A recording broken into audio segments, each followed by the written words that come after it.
Hi, ನಾನು Sandeep from tech in Kannada. ಗಮನಿಸ್ತಾ ಇದ್ರೆ ಇವತ್ತು ನನ್ನ ಮುಂದೆ ರಿಯಲ್ಮಿ ಕಂಪನಿಯ ಒಂದು ಸ್ಪೆಷಲ್ ಬಾಕ್ಸ್ ಇರುವಂಥದ್ದು. ಇದ್ರ ಮೇಲ್ಗಡೆ ಥರ್ಡ್ ರಿಯಲ್ಮಿ ಆ್ಯನಿವರ್ಸರಿ ಅಂತ ಬರೆದಿರುವಂಥದ್ದು. ಈ ಒಂದು ರಿಯಲ್ಮಿ ಕಂಪನಿ ಶುರುವಾಗಿ 3 ವರ್ಷ ಆಗಿದೆ. ಅದಕ್ಕೋಸ್ಕರ ಒಂದು ಸ್ಪೆಷಲ್ ಬಾಕ್ಸನ್ನು ಕಳಿಸಿದರೆ ಆಬ್ವಿಯಸ್ಲಿ ಒಂದು ಬಾಕ್ಸ್ ಒಳಗೆ ಏನಿದೆ ಅಂತ ಟೈಟಲ್ ನೋಡಿ ಗೊತ್ತಾಗಿರುತ್ತೆ. ರಿಯಲ್ಮಿ X7 ಮ್ಯಾಕ್ಸ್ ಈ ಒಂದು 5G ಸ್ಮಾರ್ಟ್ಫೋನ್ ಇರುವಂಥದ್ದು. ಇದನ್ನು ಅನ್ಬಾಕ್ಸ್ ಮಾಡ್ತಾ ಇದ್ದೀನಿ. ಏನು ಚೆನ್ನಾಗಿದೆ, ಏನು ಚೆನ್ನಾಗಿಲ್ಲ, ಈ ಒಂದು ವಿಡಿಯೋ ಮಾಡೋ ಟೈಮಲ್ಲಿ ಒಂದು ಫೋನ್ನ ಬೆಲೆ ಇನ್ನೂ ರಿವೀಲ್ ಆಗಿಲ್ಲ. ನನಗನ್ನಿಸ್ದಂಗೆ ಈ ಒಂದು ಫೋನ್ ಸುಮಾರು 30,000 ರೇಂಜಲ್ಲಿ ಲಾಂಚ್ ಆಗ್ಬೋದು ಅಂತ ಅನ್ಕೋತೀನಿ. 30,000 ರೂಪಾಯಿಗೆ ಒಂದು ಫೋನ್ನ ಪರ್ಚೇಸ್ ಮಾಡ್ಬೋದು. ಏನು ಚೆನ್ನಾಗಿದೆ, ಏನು ಚೆನ್ನಾಗಿಲ್ಲ, ಇದ್ರ ಬಗ್ಗೆ ಕಂಪ್ಲೀಟ್ ಡೀಟೇಲ್ಸ್ ಕೊಡ್ತಾ ಇದ್ದೀನಿ. ಅದಕ್ಕಿಂತ ಮುಂಚೆ ನೀವು ನಮ್ಮ tech in Kannada YouTube subscribe ಮಾಡ್ಕೊಂಡಿಲ್ಲ ಅಂದರೆ ಸಬ್ಸ್ಕ್ರೈಬ್ ಮಾಡ್ಕೊಳ್ಳಿ, ಬೆಲ್ ಐಕನ್ ಕೂಡ ಕ್ಲಿಕ್ ಮಾಡ್ಬೋದು. ಓಕೆ, ಈ ಒಂದು ವಿಡಿಯೋ ಎಡಿಟಿಂಗ್ ಮಾಡೋ ಟೈಮಲ್ಲಿ ಒಂದು ಫೋನ್ನ ಬೆಲೆ ರಿವೀಲ್ ಆಗಿರುವಂಥದ್ದು. ಇಷ್ಟು ಕಡಿಮೆಗೆ ಲಾಂಚ್ ಆಗುತ್ತೆ ಅಂತ ಎಕ್ಸ್ಪೆಕ್ಟ್ ಮಾಡಿರಲಿಲ್ಲ. 26,999 ರೂಪಾಯಿ ಅಂದರೆ 27,000 ರೂಪಾಯಿಗೆ ಒಂದು ಫೋನ್ ಲಾಂಚ್ ಆಗ್ತದೆ ಈ ಪ್ರೈಸ್ ರೇಂಜಿಗೆ. ಓಕೆ, ಮೊದಲದಾಗಿ ಒಂದು ಸ್ಪೆಷಲ್ ಬಾಕ್ಸನ್ನು ಓಪನ್ ಮಾಡೋಣ. ಗಮನಿಸ್ತಾ ಇದ್ದೀರಾ, ಈ ಒಂದು ಬಾಕ್ಸ್ ಈ ರೀತಿ ನೋಡೋ ಸಿಗ್ತಾ ಇರುವಂಥದ್ದು. ಈ ಒಂದು ಬಾಕ್ಸನ್ನು ಓಪನ್ ಮಾಡಿದ ತಕ್ಷಣ ಒಂದು ಆ್ಯನಿವರ್ಸರಿ ಸ್ಪೆಷಲ್ ಹ್ಯಾಟು ಗಮನಿಸ್ತಾ ಇದ್ದೀರಾ. ಸೊ ಜೊತೆಗೆ ಒಂದು ಟೀ ಶರ್ಟನ್ನು ಕಳಿಸಿದ್ದಾರೆ, ಗಮನಿಸ್ತಾ ಇದ್ದೀರಾ. ಸೊ ಇದ್ರ ಮೇಲ್ಗಡೆ ಮಿಯಾವ್ ಇದೆ ಅಂತ ಅನ್ಕೋತೀನಿ, ರಿಯಲ್ ಮಿಯಾವ್. ಸೊ ಇದ್ರ ಬಿಟ್ಟರೆ ಎಲ್ಲಪ್ಪ ಫೋನು ಅಂತ ಅನ್ಕೋತಾ ಇದ್ದೀರಾ ಅಂತಂದರೆ, ಈ ಒಂದು ಫೋನ್ ನಿಮಗೆ ಇಲ್ಲಿ ಸಿಗ್ತಾ ಇದೆ. ಬಾಕ್ಸ್ ಒಂಥರ ಡಿಸೈನ್ ತುಂಬ ಚೆನ್ನಾಗಿದೆ, ಬಟ್ ಹಿಂಗಿದೆ. ಇದನ್ನು ಬಿಟ್ಟರೆ ಈ ಒಂದು ಬಾಕ್ಸ್ ಒಳಗೆ ಬೇರೆ ಏನೂ ಇಲ್ಲ. ನಾವು ಡೈರೆಕ್ಟಾಗಿ ಈ ಒಂದು ಫೋನಿಗೆ ಬಂದ್ಬೋಣ. ಗಮನಿಸ್ತಾ ಇದ್ರೆ ಒಂದು ಫೋನ್ನ ಬಾಕ್ಸ್ ನಿಮ್ಗೆ ಈ ರೀತಿ ನೋಡೋ ಸಿಗ್ತಾ ಇದೆ. ಈ ಒಂದು ಫೋನ್ನ ಬಾಕ್ಸನ್ನು ಓಪನ್ ಮಾಡಿದ ತಕ್ಷಣ ನಿಮಗೆ ಇನ್ನೊಂದು ಸಣ್ಣ ಬಾಕ್ಸ್ ಸಿಗ್ತಾ ಇದೆ. ಇದರ ಹಿಂದ್ಗಡೆ ಸಿಮ್ ಎಜೆಕ್ಷನ್ ಪಿನ್ ನಿಮಗೆ ಸಿಗ್ತಾ ಇರುವಂಥದ್ದು ಗಮನಿಸ್ತಾ ಇದ್ದೀರಾ. ಅದನ್ನು ಬಿಟ್ಟರೆ ಈ ಒಂದು ಬಾಕ್ಸ್ ಒಳಗೆ ಒಂದು user manual, quick start guide ಮತ್ತು ವಾರಂಟಿ ಕಾರ್ಡ್ ಸಿಗ್ತದೆ, ಮತ್ತು ಒಂದು ಟ್ರಾನ್ಸ್ಪರೆಂಟ್ ಬ್ಯಾಕ್ ಕವರ್ ಕೂಡ ಇರುವಂಥದ್ದು. ಇದರ ಕೆಳಗಡೆ ಡೈರೆಕ್ಟಾಗಿ ಈ ಒಂದು ಫೋನ್ ನಿಮಗೆ ನೋಡೋ ಸಿಗ್ತಾ ಇರುವಂಥದ್ದು. ಫಸ್ಟ್ ಲುಕ್ಕಲ್ಲಿ ಈ ಒಂದು ಫೋನ್ ತುಂಬ ಪ್ರೀಮಿಯಂ, ತುಂಬ ಲೈಟ್ ವೇಟ್ ಅಂತ ಅನ್ನಿಸ್ತಾ ಇದೆ. ಇದ್ರ ಬಗ್ಗೆ ಆಮೇಲೆ ಮಾತನಾಡೋಣ. ಜೊತೆಗೆ ಈ ಒಂದು ಬಾಕ್ಸ್ ಒಳಗೆ 65 ವ್ಯಾಟ್ನ ಫಾಸ್ಟ್ ಚಾರ್ಜಿಂಗ್ ಅಡಾಪ್ಟರ್ನ ಕೂಡ ಕೊಟ್ಟಿದ್ದಾರೆ. ಸೂಪರ್ ಅಂತ ಹೇಳಕ್ಕೆ ಇಷ್ಟಪಡ್ತೀನಿ. ಆದರೆ ಈ ಒಂದು ಫೋನು ಕೇವಲ 50 ವ್ಯಾಟನ್ನು ಸಪೋರ್ಟ್ ಮಾಡುತ್ತೆ, ಸ್ವಲ್ಪ ಜಾಸ್ತಿನೇ ಕೊಟ್ಟಿದ್ದಾರೆ, 65 ವ್ಯಾಟು.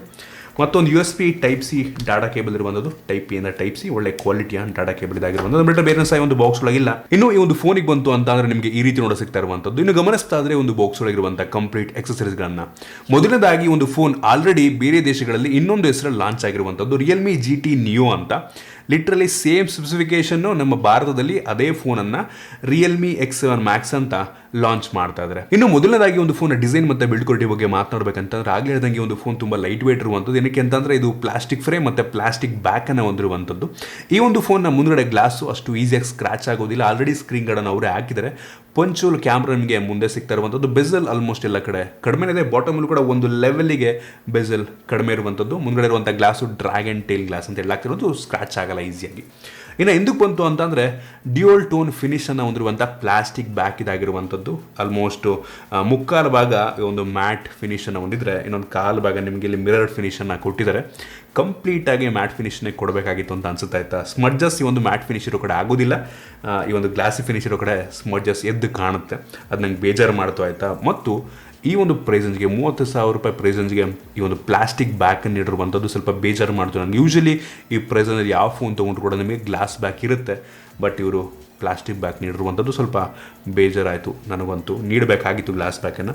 ಅದನ್ನು ಬಿಟ್ಟರೆ ಈ ಒಂದು ಫೋನಲ್ಲಿ USB Type-C ಪೋರ್ಟ್ ಇರುವಂಥದ್ದು, ಮತ್ತು 3.5mm ಹೆಡ್ಫೋನ್ ಜಾಕ್ಸ್ ಇರುವಂಥದ್ದು, ಮತ್ತು ಯಾವುದೇ ಡೆಡಿಕೇಟೆಡ್ SD ಕಾರ್ಡ್ ಸ್ಲಾಟ್ ಇಲ್ಲ. ಕೇವಲ 2 ಸಿಮ್ ನೀವು ಹಾಕಬೇಕಾಗತ್ತೆ. ಮತ್ತು ಇದರಲ್ಲಿ ನಿಮಗೆ IPX4 ವಾಟರ್ ರೆಸಿಸ್ಟೆಂಟ್ ರೇಟಿಂಗನ್ನು ಕೂಡ ಕೊಡ್ತಾ ಇದ್ದಾರೆ ರಿಯಲ್ಮಿ ಅವರು ಫಸ್ಟ್ ಟೈಮು. ಸೊ ಅದೊಂದು ಖುಷಿ ವಿಷಯ. ಮತ್ತು ಸ್ಟೀರಿಯೋ ಸ್ಪೀಕರ್ಸ್ ಇರುವಂಥದ್ದು ಸೂಪರ್ ಅಂತೀನಿ. ಈ ಒಂದು ಪ್ರೈಸ್ ರೇಂಜಿಗೆ ಡಿಸೈನ್ ಓಕೆ, ಬಿಲ್ಡ್ ಕ್ವಾಲಿಟಿ ಚೆನ್ನಾಗಿದೆ ಆಯಿತಾ, ಬಟ್ ಗ್ಲಾಸ್ ಬ್ಯಾಕ್ ನೀಡಬೇಕಾಗಿತ್ತು. ಅದನ್ನು ಬಿಟ್ಟರೆ ನನಗೆ ಬೇರೆ ಏನು ಕೂಡ ಕಂಪ್ಲೇಂಟ್ ಇಲ್ಲ ಈ ಒಂದು ಫೋನ್ನ ಬಗ್ಗೆ, ಈ ಒಂದು ಪ್ರೈಸ್ ರೇಂಜಿಗೆ. ಇನ್ನು ಡಿಸ್ಪ್ಲೇ ಬಗ್ಗೆ ಮಾತನಾಡಬೇಕಂತ, ಈ ಒಂದು ಫೋನಲ್ಲಿ 6.43 ಇಂಚಿನ ಫುಲ್ HD+ ರೆಸಲ್ಯೂಷನ್ ಹೊಂದಿರುವಂಥ ಸೂಪರ್ ಅಮೋಲೆಡ್ ಡಿಸ್ಪ್ಲೇ ಇರುವಂಥದ್ದು. ಡಿಸ್ಪ್ಲೇ ಕ್ಲಾರಿಟಿ ತುಂಬ ಚೆನ್ನಾಗಿದೆ, ತುಂಬ ಬ್ರೈಟ್ ಆಗಿರುವಂಥದ್ದು. ಸುಮಾರು 1000 ನಿಟ್ಸ್ ಪೀಕ್ ಬ್ರೈಟ್ನೆಸ್ ಅನ್ನು ಹೊಂದಿರುವಂಥದ್ದು. ಕಲರ್ಸ್ ಕೂಡ ತುಂಬ ಎದ್ದು ಕಾಣುತ್ತೆ, ತುಂಬ ಚೆನ್ನಾಗಿದೆ ಅಂತ ಅನ್ನಿಸ್ತು ಡಿಸ್ಪ್ಲೇ. ಜೊತೆಗೆ ಈ ಒಂದು ಫೋನಲ್ಲಿ 120 ಹರ್ಟ್ಸ್ನ ರಿಫ್ರೆಶ್ ರೇಟ್ ಕೂಡ ಇರುವಂಥದ್ದು ಕ್ರೇಜಿ ಅಂತೀನಿ. ಮತ್ತು 360 ಹರ್ಟ್ಸ್ನ ಟಚ್ ಸ್ಯಾಂಪಲಿಂಗ್ ರೇಟ್ ಕೂಡ ಇರುವಂಥದ್ದು. ಆಗಿರುವಂಥದ್ದು ಆಯಿತಾ. ಡಿಸ್ಪ್ಲೇ ಅಂತೂ ಸೂಪರ್ ಆಗಿದೆ, one of the best display ಈ ಒಂದು ಪ್ರೈಸಂಜ್ಗೆ. ಡಿಸ್ಪ್ಲೇಗೋಸ್ಕರ ಆರಾಮಾಗಿ ಈ ಒಂದು ಫೋನ್ ನೀವು ಪರ್ಚೇಸ್ ಮಾಡ್ಬೋದು, ಸೂಪರ್ ಆಗಿದೆ. ಇನ್ನು ವೇರಿಯಂಟ್ಗಳ ಬಗ್ಗೆ ಮಾತನಾಡಬೇಕಂತಂದರೆ ಸದ್ಯಕ್ಕೆ ಒಂದು ಫೋನ್ 2 ವೇರಿಯಂಟಲ್ಲಿ ಲಾಂಚ್ ಆಗ್ತಿರುವಂಥದ್ದು. ಒಂದು 8 GB ರ್ಯಾಮ್ ಮತ್ತು 128 GB ಸ್ಟೋರೇಜ್, ಮತ್ತು ಇನ್ನೊಂದು 12 GB ರ್ಯಾಮ್ ಮತ್ತು 256 GB ಸ್ಟೋರೇಜ್. ಇದರಲ್ಲಿರುವಂಥ ರ್ಯಾಮ್ ಬಂದುಬಿಟ್ಟು LPDDR4X ರ್ಯಾಮ್ ಆಗಿರುವಂಥದ್ದು ನನಗೆ ಸ್ವಲ್ಪ ಬೇಜಾರು ಮಾಡ್ತು. ಯೂಶಲಿ ಒಂದು ಪ್ರೈಸಲ್ಲಿ DDR5 ರ್ಯಾಮ್ ಕೂಡ ಸಿಗುತ್ತೆ, ಅದನ್ನು ನೀಡಬೇಕಾಗಿತ್ತು, ಬೇಜಾರಾಯಿತು ನನಗೆ. ಮತ್ತು ಸ್ಟೋರೇಜ್ ಬಂದುಬಿಟ್ಟು UFS 3.1 ಸ್ಟೋರೇಜು ಸೂಪರ್ ಅಂತೀನಿ. ತುಂಬ ಫಾಸ್ಟ್ ಅಪ್ಲಿಕೇಶನ್ ಲೋಡ್ ಆಗುತ್ತೆ, ಇನ್ಸ್ಟಾಲ್ ಆಗುತ್ತೆ, ಕಾಪಿ ಪೇಸ್ಟ್ ಆಗುತ್ತೆ. ಸೊ UFS 3.1 ಮಾತ್ರ ಸೂಪರ್. ಇನ್ನು ಪ್ರೋಸರ್ ಬಗ್ಗೆ ಮಾತನಾಡಬೇಕಂತಂದರೆ ಒಂದು ಫೋನಲ್ಲಿ ಹೆವಿ ಪವರ್ಫುಲ್ ಆಗಿರುವಂಥ ಪ್ರೋಸರ್ Dimensity 1200 ಪ್ರೋಸರ್ ಇರುವಂಥದ್ದು ಆಯಿತಾ. ಕ್ರೇಜಿ ಪವರ್ಫುಲ್ ಆಗಿರುವಂಥ ಪ್ರೋಸರು. ಅಂಥದ್ದು ಬೆಂಚ್ಮಾರ್ಕ್ ನಾನು ಚೆಕ್ ಮಾಡಿದಂಗೆ ಸುಮಾರು 6,20,30,000ರಿಂದ 6,60,000 ತನಕನ ಕೂಡ ಈ ಒಂದು ಫೋನ್ ರೇಟಿಂಗನ್ನು ಕೊಡುತ್ತೆ. Depends on the temperature, weather ಮೇಲೆ ಡಿಪೆಂಡ್ ಆಗಿ. ನನಗಂತೂ 6,30,40 ಆ ರೇಂಜಲ್ಲಿ ರೇಟಿಂಗನ್ನು ಕೊಡ್ತು. ಸೊ ಸೂಪರ್ ಅಂತೇಳಿ. ಯಾವ ಗೇಮನ್ನು ಬೇಕಾದರೂ ನೀವು ಹೈ ಸೆಟ್ಟಿಂಗಲ್ಲಿ ಆಡ್ಕೊಬೋದು, ಯಾವ ಟಾಸ್ಕನ್ನು ಬೇಕಾದ್ರೂ ಮಾಡ್ಬೋದು. ಸೊ ಪ್ರೋಸರ್ ಅಂತೂ ತುಂಬ ಪವರ್ಫುಲ್ ಆಗಿರುವಂಥದ್ದು. ಈ ಪ್ರೈಸಂಜಿಗೆ ಪರವಾಗಿಲ್ಲ. ಯೂಶಲಿ ಈ ಪ್ರೈಸನ್ಸಲ್ಲಿ ನಿಮಗೆ ಸ್ನ್ಯಾಪ್ಡ್ರ್ಯಾಗನ್ 870 ಕೂಡ ಸಿಗುತ್ತೆ ಆಯಿತಾ. ಸೊ ಆಲ್ಮೋಸ್ಟ್ ಅದು ಕೂಡ ಸಿಮಿಲರ್ ಪರ್ಫಾರ್ಮೆನ್ಸನ್ನೇ ನೀಡುತ್ತೆ. ಸೊ ಇದು ಕೂಡ ಆಲ್ಮೋಸ್ಟ್ ಅಷ್ಟೇ ನೀಡುತ್ತೆ. ಪ್ರೋಸರ್ ಚೆನ್ನಾಗಿದೆ, ಪರವಾಗಿಲ್ಲ. ನೋಡೋಣ ಎಷ್ಟು ರೂಪಾಯಿ ಲಾಂಚ್ ಆಗುತ್ತೆ, ಅದ್ರ ಮೇಲೆ ಇದನ್ನು ನಾನು ಜಡ್ಜ್ ಮಾಡೋದು. ಮತ್ತು ಇನ್ನೊಂದೇನಂತಂದರೆ ಈ ಒಂದು ಫೋನ್ ಏನಿದೆ, ಈ ಒಂದು Realme X7 Pro ಏನಿತ್ತಲ್ವಾ, ಅದಕ್ಕೂ ಇದಕ್ಕೂ ಮೇಜರ್ ಡಿಫ್ರೆನ್ಸ್ ಇಲ್ಲ. ಒಂದು ಕ್ಯಾಮ್ರಾ ಅಪ್ಗ್ರೇಡ್ ಆಗಿದೆ ಮತ್ತು ಇದರಲ್ಲಿರುವಂಥ ಪ್ರೋಸರ್ ಅಪ್ಗ್ರೇಡ್ ಆಗಿದೆ ಅಂದ್ಬಿಟ್ರೆ ಅಂಥ ಮೇಜರ್ ಚೇಂಜಸ್ ಇಲ್ಲ ಆಯಿತಾ. ಹೆವಿ ಚೇಂಜಸ್ಸನ್ನು ಮಾಡಲಾಗಿಲ್ಲ.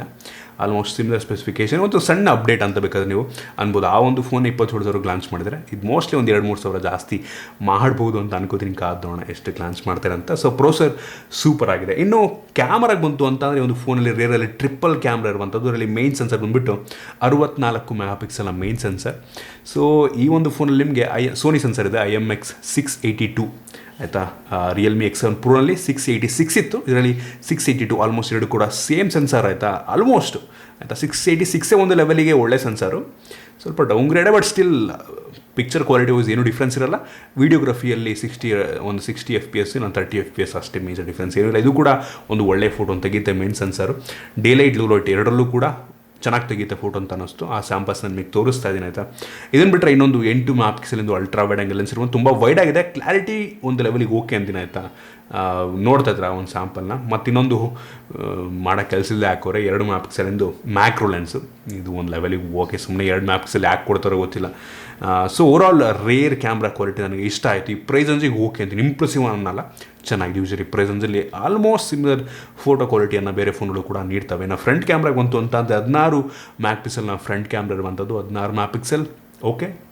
ಇದು ತೆಗೆಯುವಂಥ ಫೋಟೋ ಡೀಸೆಂಟ್ ಅಂತೀನಿ, ಇಂಪ್ರೆಸಿವ್ ಅಂತ ಅನ್ನಲ್ಲ. ಫೋಟೋ ಸ್ಯಾಂಪಲ್ಸ್ನ ತೋರಿಸ್ತಾ ಇದ್ದೀನಿ, ಪರವಾಗಿಲ್ಲ, ಒಂದು ಲೆವೆಲಿಗೆ ಚೆನ್ನಾಗಿದೆ, ಸುಮಾರಾಗಿದೆ. ನೋಡ್ಬೋದು, ನೀವೇ ಜಡ್ಜ್ ಮಾಡ್ತೀರಾ. ಇನ್ನು ವೀಡಿಯೋಗ್ರಫಿಗೆ ಬಂತು ಅಂತಂದರೆ front camera full HD video record ಮಾಡಿದ್ರೆ, rear camera 4K video record ಮಾಡಬಾರ್ದು ಸಾಮರ್ಥ್ಯ ಇರುವಂಥದ್ದು. ವೀಡಿಯೋ ಕ್ವಾಲಿಟಿ ನನಗೆ ಒಂದು ಲೆವೆಲಿಗೆ ಓಕೆ ಅನ್ನಿಸ್ತು. ಸ್ಟೆಬಿಲೈಸೇಷನ್ ಅಷ್ಟೊಂದಿದೆ ಅಂತ ಅನ್ನಿಸ್ಲಿಲ್ಲ ಗಮನಿಸ್ತಾ ಇದ್ರೆ ಒಂದು ಸ್ಯಾಂಪಲ್ಸ್ನ. ಕ್ಯಾಮ್ರಾ ಓಕೆ ಅಂತೀನಿ ನಾನು, ಹೆವಿ ಇಂಪ್ರೆಸಿವ್ ಅನ್ನಲ್ಲ. ಏನು ಗುರು ಈ ಪ್ರೈಸಂಜಿಗೆ ಸಖತ್ತಾಗಿದೆ, 60-70 ಸಾವಿರ ಫೋನ್ ಇರೋ ರೀತಿ ಇದೆ ಅಂತ ಅನ್ನಲ್ಲ ನಾನು. ಚೆನ್ನಾಗಿದೆ. ಈ ಪ್ರೈಸಂಜಿಗೆ ಎಷ್ಟು ಕೆಲಸ ಮಾಡಬೇಕು ಅಷ್ಟು ಮಾಡುತ್ತೆ. ಇನ್ನು ಸೆಕ್ಯೂರಿಟಿ ಬಗ್ಗೆ ಮಾತನಾಡಬೇಕಂತ ಒಂದು ಫೋನಲ್ಲಿ ಇನ್ ಡಿಸ್ಪ್ಲೇ ಫಿಂಗರ್ ಪ್ರಿಂಟ್ ಸೆನ್ಸರ್ ಇರುವಂಥದ್ದು. ಇನ್ ಡಿಸ್ಪ್ಲೇ ಇದು ಹೆವಿ ಫಾಸ್ಟ್ ಅಂತ ಅನ್ನಲ್ಲ, ಪರವಾಗಿಲ್ಲ. ಇದಕ್ಕಿಂತ ಫಾಸ್ಟಾಗಿ ಅನ್ಲಾಕ್ ಮಾಡುವಂಥ ಫೋನ್ಗಳನ್ನ ನೋಡಿದ್ದೀನಿ. ಸೊ ಆಪ್ಟಿಕಲ್ ಇನ್ ಡಿಸ್ಪ್ಲೇ ಫಿಂಗರ್ ಪ್ರಿಂಟ್ ಸೆನ್ಸರು ಅದರ ಕೆಲಸವನ್ನಂತೂ ಮಾಡುತ್ತೆ. ಇನ್ನೂ ಸ್ವಲ್ಪ ಫಾಸ್ಟಾಗಿರಬೇಕಾಗಿತ್ತು, ಬಟ್ 30,000ಕ್ಕೆ ಏನು ಎಕ್ಸ್ಪೆಕ್ಟ್ ಮಾಡ್ತೀರಾ. ಇನ್ನು ಅದರ ನಂತರ ಫೇಸ್ ಅನ್ಲಾಕ್ ಕೂಡ ಇರುವಂಥದ್ದು. ಫೇಸ್ ಅನ್ಲಾಕ್ ಕೂಡ ಗಮನಿಸ್ತಾ ಇದ್ರೆ ತುಂಬ ಫಾಸ್ಟಾಗಿದೆ. ಹೆವಿ ಅಂದರೆ ಹೆವಿ ಫಾಸ್ಟಾಗಿ. ಯೂಶಲಿ ರಿಯಲ್ಮಿ, ಓಪೋ ಫೋನ್ಗಳೆಲ್ಲ ಹೆವಿ ಫಾಸ್ಟಾಗಿ ಫೇಸನ್ನು ಅನ್ಲಾಕ್ ಮಾಡ್ತವೆ. ಇದು ಕೂಡ ತುಂಬ ಚೆನ್ನಾಗಿ ಮಾಡುತ್ತೆ. ಸೆಕ್ಯೂರಿಟಿ ಪರವಾಗಿಲ್ಲ ಅಂತೀನಿ. ಇನ್ನು ಇದಾದ ನಂತರ ಈ ಒಂದು ಫೋನಲ್ಲಿರುವಂಥ ಬ್ಯಾಟ್ರಿ ಬಗ್ಗೆ ಮಾತಾಡಬೇಕಂತಾರೆ. ಒಂದು ಫೋನಲ್ಲಿ 4500 mAh ಕೆಪಾಸಿಟಿಯ ಬ್ಯಾಟ್ರಿ ಇರುವಂಥದ್ದು. ಈ ಒಂದು ಫೋನನ್ನು ನೀವು 50 ವ್ಯಾಟ್ನಲ್ಲಿ ಚಾರ್ಜ್ ಮಾಡ್ಬೋದು. ಆದರೆ ಬಾಕ್ಸ್ ಒಳಗೆ 65 ವ್ಯಾಟ್ನ ಫಾಸ್ಟ್ ಚಾರ್ಜಿಂಗ್ ಅಡಾಪ್ಟರ್ ನೀಡಿದ್ದಾರೆ. ಸೊ ಈ ಒಂದು ಫೋನನ್ನು ನೀವು ಆಲ್ಮೋಸ್ಟ್ 35 ನಿಮಿಷದಲ್ಲಿ ಫುಲ್ ಚಾರ್ಜ್ ಮಾಡ್ಬೋದು. 35 ನಿಮಿಷದಲ್ಲಿ ಫುಲ್ ಚಾರ್ಜ್ ಮಾಡ್ಬೋದು. ಕ್ರೇಜಿ ಅಂತ ಹೇಳಕ್ಕೆ ಇಷ್ಟಪಡ್ತೀನಿ. 50% ಚಾರ್ಜ್ ಆಗೋದಕ್ಕೆ ಕೇವಲ 16 ನಿಮಿಷ ತಗೊಳುತ್ತೆ 50%ಗೆ. ಸೊ ಒಂದು ಒಳ್ಳೆಯ ವಿಷಯ. ತುಂಬ ಫಾಸ್ಟಾಗಿ ಚಾರ್ಜ್ ಆಗುತ್ತೆ. 4500 mAh ಅಂತಂದರೆ ತುಂಬ ಕಡಿಮೆ ಅಲ್ಲ, ತುಂಬ ಜಾಸ್ತಿನೂ ಅಲ್ಲ. ಸುಮಾರು ಒಂದು ದಿನ ಆರಾಮಾಗಿ ನಿಮಗೆ ಮಾಡ್ರೇಟ್ ಯೂಸಿಗೆ ಬ್ಯಾಟ್ರಿ ಬ್ಯಾಕಪ್ಪನ್ನು ನೀಡುತ್ತೆ. ಓಕೆ ಅಂತೀನಿ ಈ ವಿಷಯದಲ್ಲಿ. ಇನ್ನು ಈ ಒಂದು ಫೋನಲ್ಲಿ ನಿಮಗೆ Android 11 ಬೇಸ್ ರನ್ ಆಗ್ತಿರುವಂಥ Realme UI ಇರುವಂಥದ್ದು ಆಯಿತಾ. ಸೊ ಇದು ನಂಗೆ ತುಂಬ ಇಷ್ಟ ಆಗಿದೆನಪ್ಪ ಅಂತಂದರೆ ಆಲ್ಮೋಸ್ಟ್ ಸ್ಟಾಕ್ ಆ್ಯಂಡ್ರಾಯ್ಡ್ ಎಕ್ಸ್ಪೀರಿಯನ್ಸನ್ನು ನೀಡುತ್ತೆ. ತುಂಬ ಸ್ಮೂತ್ ಆಗಿದೆ, ತುಂಬ ಸ್ಮೂತ್ ಆಗಿರುವಂಥದ್ದು. ನನಗೆ ಯೂಸ್ ಮಾಡ್ದಂಗೆ ಯಾವುದೇ ಲ್ಯಾಗ್ ಅಂತ ಅನ್ನಿಸ್ಲಿಲ್ಲ. ತುಂಬ ಸ್ಮೂತಾಗಿ ಒಂದು ಆಪ್ರೇಟಿಂಗ್ ಸಿಸ್ಟಮ್ ಕೆಲಸವನ್ನು ಮಾಡುತ್ತೆ. ಜೊತೆಗೆ ಈ ಒಂದು ಫೋನಲ್ಲಿ ನಿಮಗೆ ಸ್ಟೀರಿಯೋ ಸ್ಪೀಕರ್ ಇರುವಂಥದ್ದು ಆಯಿತಾ, ಬಾಟಮಲ್ಲಿ ಮತ್ತು ಈ ಒಂದು ಇಯರ್ ಪೀಸಲ್ಲಿ. ಸೌಂಡ್ ಕ್ಲಾರಿಟಿ ತುಂಬ ಚೆನ್ನಾಗಿದೆ, ತುಂಬ ಜೋರಾಗಿ ಕೂಡ ಕೇಳುತ್ತೆ ಮತ್ತು ಡಾಲ್ಬಿ ಅಟ್ಮೋಸನ್ನು ಕೂಡ ಇದು ಸಪೋರ್ಟ್ ಮಾಡುತ್ತೆ. ಕ್ರೇಜಿ ಅಂತ ಹೇಳಕ್ಕೆ ಇಷ್ಟಪಡ್ತೀನಿ. ಜೊತೆಗೆ ಐರಸ್ ಆಡಿಯೋನು ಕೂಡ ಸಪೋರ್ಟ್ ಮಾಡುತ್ತೆ. ಆಡಿಯೋ ಕ್ವಾಲಿಟಿ ನನಗೆ ತುಂಬ ಇಷ್ಟ ಆಯ್ತು. ಒಂದು ಲೆವೆಲ್ಗೆ ಚೆನ್ನಾಗಿ ಕೇಳುತ್ತೆ ಒಂದು ಪ್ರೈಸ್ ರೇಂಜಿಗೆ. ಮತ್ತು ಇದರಲ್ಲಿ ವೈಫೈ 6 ಕೂಡ ಇದೆ ಮತ್ತು ಆಗ ಹೇಳ್ದಂಗೆ ವಾಟರ್ IPX4 ವಾಟರ್ ರೆಸಿಸ್ಟೆಂಟ್ ರೇಟಿಂಗನ್ನು ಕೂಡ ಹೊಂದಿರುವಂಥದ್ದು. NFC ಕೂಡ ಇದೆ. ಪರವಾಗಿಲ್ಲ, ಆಲ್ಮೋಸ್ಟ್ ಎಲ್ಲ ಸೆನ್ಸರ್ಸ್ನ ಕೂಡ ಹಾಕಿದ್ದಾರೆ. ಇದಿಷ್ಟು ಈ ಒಂದು ಫೋನ್ನ ಮೇನ್ ಸ್ಪೆಸಿಫಿಕೇಶನ್ ಆಗಿರುವಂಥದ್ದು. ನೀವು ಆದರೆ ಕೇಳ್ತಾ ಇದ್ದೀರಾ ಅಂತಂದರೆ ಒಂದು ಫೋನನ್ನು 27,000 ರೂಪಾಯಿಗೆ ಪರ್ಚೇಸ್ ಮಾಡ್ಬೋದಾ ಅಂತ. 27,000 ರೂಪಾಯಿಗೆ ಒಂದು ಫೋನ್ ನೀಡ್ತಾ ಇರುವಂಥ ಸ್ಪೆಸಿಫಿಕೇಶನ್ ತುಂಬ ಚೆನ್ನಾಗಿದೆ. ಇನ್ನೊಂದು ಸ್ವಲ್ಪ ಬೆಲೆಯನ್ನು ಜಾಸ್ತಿ ಕೊಟ್ರಿ ಅಂತಂದರೆ ಇನ್ನೂ ಒಳ್ಳೆ ಸ್ಪೆಸಿಫಿಕೇಶನ್ ನಿಮಗೆ ಸಿಗ್ಬೋದು ಆಯಿತಾ. ಸ್ನ್ಯಾಪ್ಡ್ರ್ಯಾಗನ್ 870, ಗ್ಲಾಸ್ ಬ್ಯಾಕು, ಒಂದು ಲೆವೆಲ್ಗೆ similar camera, similar display, almost specification same ಇರುವಂಥ ಫೋನ್ಗಳು ನಿಮಗೆ 30,000ಕ್ಕೂ ಸಿಗ್ತವೆ. ಬಟ್ ಈ ಒಂದು ಫೋನಲ್ಲಿ ಅವರು ನೀಡ್ತಾ ಇರುವಂಥ ಸ್ಪೆಸಿಫಿಕೇಷನ್ನು 27,000 ರೂಪಾಯಿಗೆ.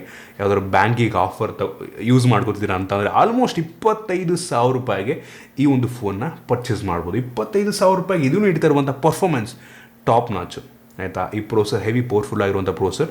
ಸ್ಟೋರೇಜ್ ಚೆನ್ನಾಗಿದೆ, ರ್ಯಾಮ್ ಇನ್ನೊಂದು ಸ್ವಲ್ಪ ಇಂಪ್ರೂವ್ ಆಗ್ಬೋದಾಗಿತ್ತು. ಡಿಸ್ಪ್ಲೇ ಒಂದು ಸೂಪರ್ ಆಗಿದೆ, ಬಿಲ್ಡ್ ಕ್ವಾಲಿಟಿ ಕೂಡ ಇಂಪ್ರೂವ್ ಆಗಬೇಕು, ಗ್ಲಾಸ್ ಬ್ಯಾಕ್ ನೀಡಬೇಕಾಗಿತ್ತು ಅಟ್ಲೀಸ್ಟು. ಬ್ಯಾಟ್ರಿ ಚೆನ್ನಾಗಿದೆ, ಸೆಕ್ಯೂರಿಟಿ ಚೆನ್ನಾಗಿದೆ, ಚಾರ್ಜರ್ ಕೂಡ ಚೆನ್ನಾಗಿರುವಂಥದ್ದು. 27,000 ರೂಪಾಯಿಗೆ ರೀಸನಬಲ್ ಅಂತೀನಿ, ರೀಸನಬಲ್ ಓಕೆ ಅಂತೀನಿ. ಬೆಲೆಗೆ ತಕ್ಕಂಗೆ ಲಾಂಚ್ ಮಾಡಿದ್ರೆ ಅಂತ ಅನ್ಕೋತೀನಿ ಆಯಿತಾ. ಬೆಲೆಗೆ ತಕ್ಕಂಗೆ ಒಂದು ಲೆವೆಲ್ಗೆ ಇನ್ನೂ ಇಂಪ್ರೂವ್ ಆಗ್ಬೋದಾಗಿತ್ತು. ಗ್ಲಾಸ್ ಬ್ಯಾಕ್ ನೀಡಿದರೆ ಕ್ರೇಜಿ ಗುರು ಅಂತದ್ದು, ನಾನು ಕಣ್ಣು ಮುಚ್ಕೊಂಡು ತೊಗೊಂಬಿಡಿ ಅಂತ ಇದೆ. ಬಟ್ ಬೆಲೆಗೆ ತಕ್ಕಂಗೆ ಒಂದು ಫೋನ್ನ ಲಾಂಚ್ ಮಾಡಿದರೆ ನನಗೆ ಅರ್ಥನೇ ಆಗಲಿಲ್ಲ. ಫಸ್ಟ್ ಆಫ್ ಆಲ್ ಹೆಂಗೆ ಅಂತ ರಿಯಲ್ಮಿ X7 ಪ್ರೋನ ಇದೇ ಪ್ರೈಸಿಗೆ ಲಾಂಚ್ ಮಾಡಿದರು ಆಯಿತಾ. ಅದಕ್ಕಿಂತ ಚೆನ್ನಾಗಿರುವಂಥ ಫೋನ್ನ ಅದು ತೊಗೊಂಡಿರೋರು ತಲೆ ಕೆಚ್ಕೊಬೇಕೀಗ. ಆ ಫೋನ್ನ ತೊಗೊಂಡಿರ್ತಾರಲ್ಲ ಅವರೆಲ್ಲ ತಲೆ ಕೆಚ್ಕೊಬೇಕೀಗ ಆಯಿತಾ. ಅದಕ್ಕಿಂತ ಚೆನ್ನಾಗಿರುವಂಥ ಫೋನ್ ಅದೇ ಪ್ರೈಸಿಗೆ ಲಾಂಚ್ ಮಾಡೋರೆ, ಅದು ಯಾವ ಲೆಕ್ಕ ಅಂತ ಗೊತ್ತಿಲ್ಲ ಆಯಿತಾ. ಹಿಂಗೆ ಪರವಾಗಿಲ್ಲ, ಬೆಲೆಗೆ ತಕ್ಕಂಗಿದೆ. ಇನ್ನೂ ಇಂಪ್ರೂವ್ ಆಗಬೇಕು. ಇದು ನನ್ನ ಆನೆಸ್ಟ್ ಒಪಿನಿಯನ್ ಒಂದು ಫೋನ್ನ ಬಗ್ಗೆ. ನಿಮಗೆ ಇದ್ರ ಬಗ್ಗೆ ಏನಿಸುತ್ತೆ ಕೆಲ ಕಾಮೆಂಟ್ ತಿಳಿಸ್ಬೋದು. ನಿಮ್ಗೆ ಇಷ್ಟ ಆದಬಿಟ್ಟು ಲೈಕ್ ಮಾಡಿ, ಶೇರ್ ಮಾಡಿದ ರೀತಿ ನಮ್ಮ ಬೇರೆ ವಿಡಿಯೋ ನಮ್ಮ tech in Kannada YouTube subscribe ಮಾಡ್ಕೊಂಡಿಲ್ಲ, ಸಬ್ಸ್ಕ್ರೈಬ್ ಮಾಡ್ಕೊಳ್ಳೋದು ಬೆಲ್ ಐಕನ್ ಕೂಡ ಕ್ಲಿಕ್ ಮಾಡ್ಬೋದು. ಸಿಗೋಣ ನೋಡಿ.